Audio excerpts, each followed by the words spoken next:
In the annals of criminal history, the Medellín Cartel stands as an infamous symbol of ruthlessness, power, and the intersection of illicit drug trade and organized crime. Emerging in the late 1970s and reaching its zenith in the 1980s, the Medellín Cartel, led by the notorious Pablo Escobar, left an indelible mark on Colombia and the world. At its core, the Medellín Cartel was a drug trafficking organization, primarily involved in the production, transportation, and distribution of cocaine. Its operations, however, extended far beyond the drug trade, encompassing money laundering, corruption, and violent intimidation tactics that wreaked havoc in Colombia. The genesis of the Medellín Cartel can be traced to the rapid rise in demand for cocaine in the United States during the 1970s.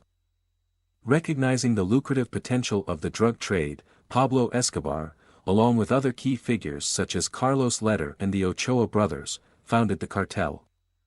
The Medellín Cartel rapidly transformed into a highly efficient, vertically integrated organization, controlling every aspect of the cocaine production chain. The cartel's modus operandi involved cultivating coca plants, processing coca leaves into cocaine, and then transporting the finished product to the United States, Europe, and other lucrative markets.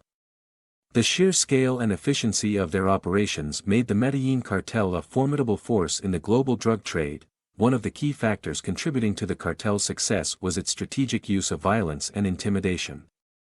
Pablo Escobar, in particular, was infamous for his ruthlessness.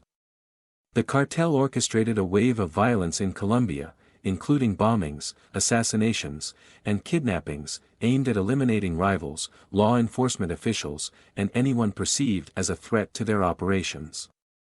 The reign of terror reached its peak with the bombing of Avianca Flight 203 in 1989, an act of terrorism orchestrated by the cartel to eliminate a presidential candidate perceived as an adversary.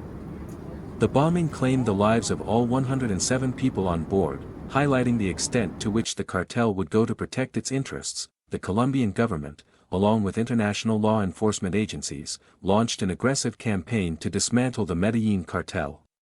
The United States, in particular, intensified its efforts through initiatives like Operation Snowcap and extradition requests for key cartel members.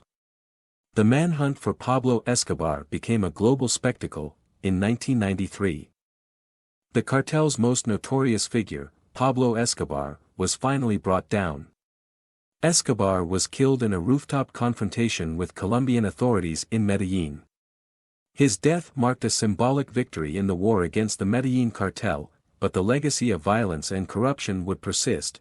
The demise of the Medellín Cartel did not end the challenges posed by drug trafficking and organized crime in Colombia.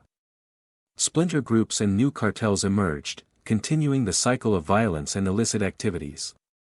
The cartel's impact on Colombian society was profound, leaving scars that would take years to heal. The story of the Medellín Cartel is one of contrasts and contradictions. On one hand, it was a criminal organization responsible for immense suffering, violence, and the erosion of societal values. On the other hand, it reflected the socio-economic disparities, corruption, and political instability that plagued Colombia during the late 20th century.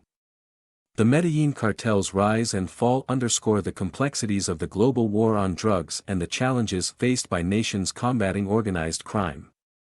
It serves as a cautionary tale about the devastating consequences of allowing criminal enterprises to flourish and the importance of addressing the root causes that enable such organizations to take root. While the Medellín Cartel may be a chapter in Colombia's past, its impact continues to reverberate.